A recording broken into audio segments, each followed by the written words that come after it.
Server मनान की मौत को लेके काफ़ी परेशान हो चुका है।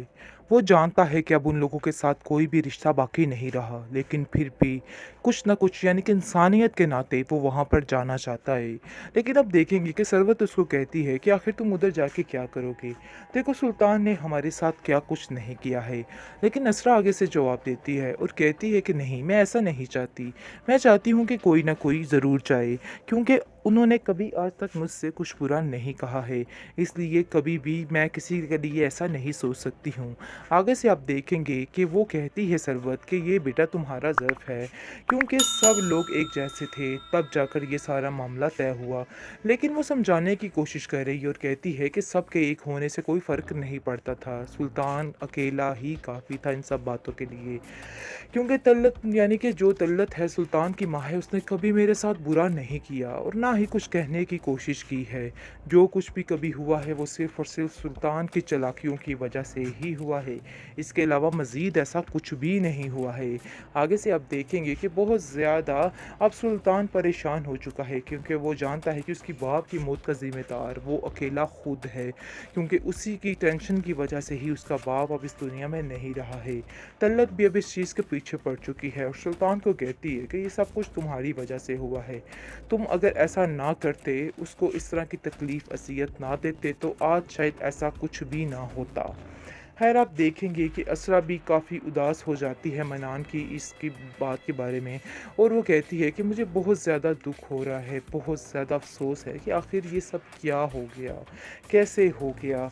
आगे से सरबत कहती है कि जिसका बेटा सुल्तान जैसा हो उसके साथ तो ऐसा ही होना होता है, इसलिए ये बात कोई ज़्यादा गहरी नहीं है। ये तो बात सच है कि सुल्तान की इन परेशानियों की वजह से ही वो आज इस दुनिया में घर नहीं, बसे। वो चाहती है कि वो मुझे छोड़ के अपनी ज़िंदगी इसरार के साथ गुज़ारे, तो मैं उसको इस बात की पूरी-पूरी इजाज़त देता हूँ और मैं चाहता हूँ कि अब वो भी अपनी ज़िंदगी को वहाँ पे गुज़ारे।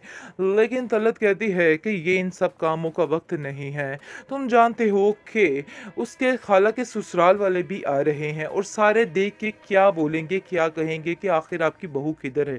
तुम्हें ये स्टेप उठाना ही होगा और ये बात करनी ही होगी, क्योंकि ये काम अब बहुत ज़रूरी हो चुका है। शायद तुम्हें इस चीज़ का अंदाज़ा नहीं है। सरवत बेगम को कॉल करो, यसरा को कॉल करो और उनसे बोलो कि आकर अपनी ससुर का यानी कि मुँह देख जाएँ। ये बहुत ही गलत बात है, जिसको सुनकर वो तैयार हो जाता है और वो असरा को कॉल भी कर लेता है। असरा को कहता है कि ऐसे-ऐसे ये हो गया है, तो तुम आ जाओ। लेकिन असरा अब कहाँ मानने वाली। असरा थोड़ी बहुत ढीली तो पड़ रही है, लेकिन जैसे ही वो अपने घर वालों से, अपने भाई से बात करती है, तो वो कहते हैं कि नहीं, अब हमारा कोई जवाज़ नहीं बनता उधर जाने का, इसलिए बेहतर यही है कि वहाँ जाने का प्लान बिल्कुल कैंसल। लेकिन सरवत समझाने की कोशिश करती है कि जो कुछ भी है हमें वहाँ पे जाना चाहिए और हमें तो नहीं, खैर सरवर तुम ही चले जाओ, क्योंकि किसी के भी साथ ऐसा हो सकता है, इसलिए बुरा वक़्त किसी पर भी आ सकता है, तुम्हें भी वहाँ पर जाना चाहिए और जाओ तुम। आगे से सर आप देखेंगे किस तरह कहती है कि मेरा भी उधर जाना बनता है कि नहीं, लेकिन आगे से सरवर उसको मना कर देता है और कहता है कि नहीं, अब तुम्हारा उसके साथ कोई भी रिश्ता नहीं है, इसलिए बेहतर यही है कि मैं नहीं चाहता कि तुम उसके साथ उसके घर जाओ और बेहतर यही है कि अपने ज़हन से ये बात निकाल दो। अब मैं तुम्हें वहाँ दोबारा उस दलदल में घुसने की इजाज़त नहीं दूँगा।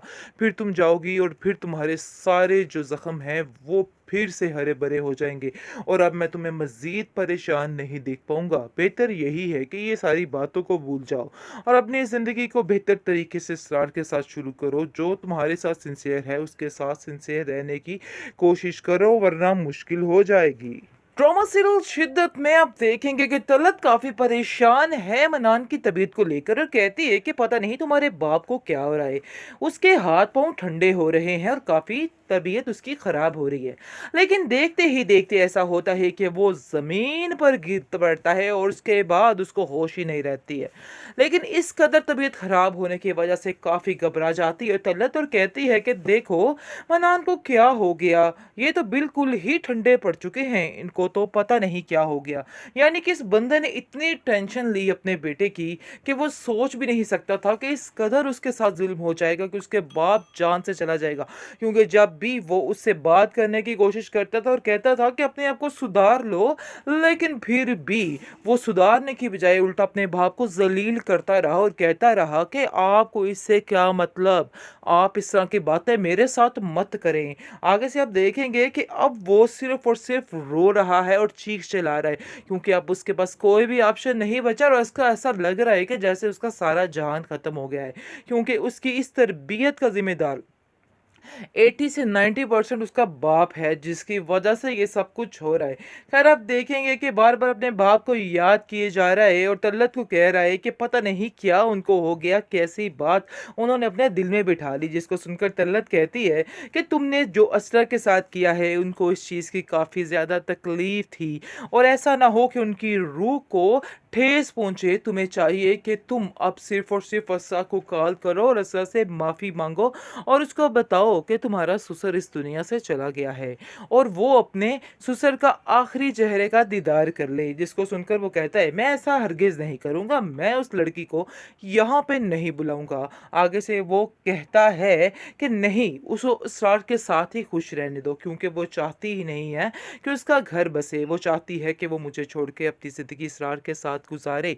तो मैं उसको इस बात की पूरी-पूरी इजाज़त देता हूँ और मैं चाहता हूँ कि अब वो भी अपनी ज़िंदगी को वहाँ पे गुज़ारे। लेकिन तलत कहती है कि ये इन सब कामों का वक़्त नहीं है। तुम जानते हो कि उसके खाला के ससुराल वाले भी आ रहे हैं और सारे देख के क्या बोलेंगे, क्या कहेंगे कि आखिर आपकी बहू किधर है? तुम्हें ये स्टेप उठाना ही होगा और ये बात करनी ही होगी, क्योंकि ये काम अब बहुत ज़रूरी हो चुका है। शायद तुम्हें इस चीज़ का अंदाज़ा नहीं है। सरवत बेगम को कॉल करो, यसरा को कॉल करो और उनसे बोलो कि आकर अपनी ससुर का यानी कि मुँह देख जाएँ। ये बहुत ही गलत बात है। जिसको सुनकर वो तैयार हो जाता है और वो असरा को कॉल भी कर लेता है। असरा को कहता है कि ऐसे-ऐसे ये हो गया है तो तुम आ जाओ। लेकिन असरा आप कहाँ मानने वाली। असरा थोड़ी बहुत ढीली तो पड़ रही है, लेकिन जैसे ही वो अपने घर वालों से, अपने भाई से बात करती है तो वो कहते हैं कि नहीं, अब हमारा कोई जवाज़ नहीं बनता उधर जाने का, इसलिए बेहतर यही है कि वहाँ जाने का प्लान बिल्कुल कैंसल।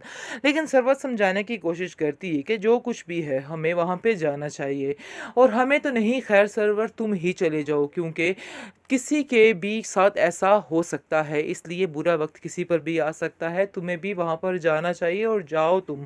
आगे से सर आप देखेंगे किस तरह कहती है कि मेरा भी उधर जाना बनता है कि नहीं? लेकिन आगे से सरवर उसको मना कर देता है और कहता है कि नहीं, अब तुम्हारा उसके साथ कोई भी रिश्ता नहीं है, इसलिए बेहतर यही है कि मैं नहीं चाहता कि तुम उसके साथ उसके घर जाओ और बेहतर यही है कि अपने ज़हन से ये बात निकाल दो। अब मैं तुम्हें वहाँ दोबारा उस दलदल में घुसने की इजाज़त नहीं दूँगा। फिर तुम जाओगी और फिर तुम्हारे सारे जो ज़ख्म हैं वो फिर से हरे-भरे हो जाएँगे और अब मैं तुम्हें मज़ीद परेशान नहीं देख पाऊँगा। बेहतर यही है कि ये सारी बातों को भूल जाओ और अपनी ज़िंदगी को बेहतर तरीके से इसरार के साथ शुरू करो। जो तुम्हारे साथ सिंसियर है उसके साथ सिंसियर रहने की कोशिश करो, वरना मुश्किल हो जाएगी।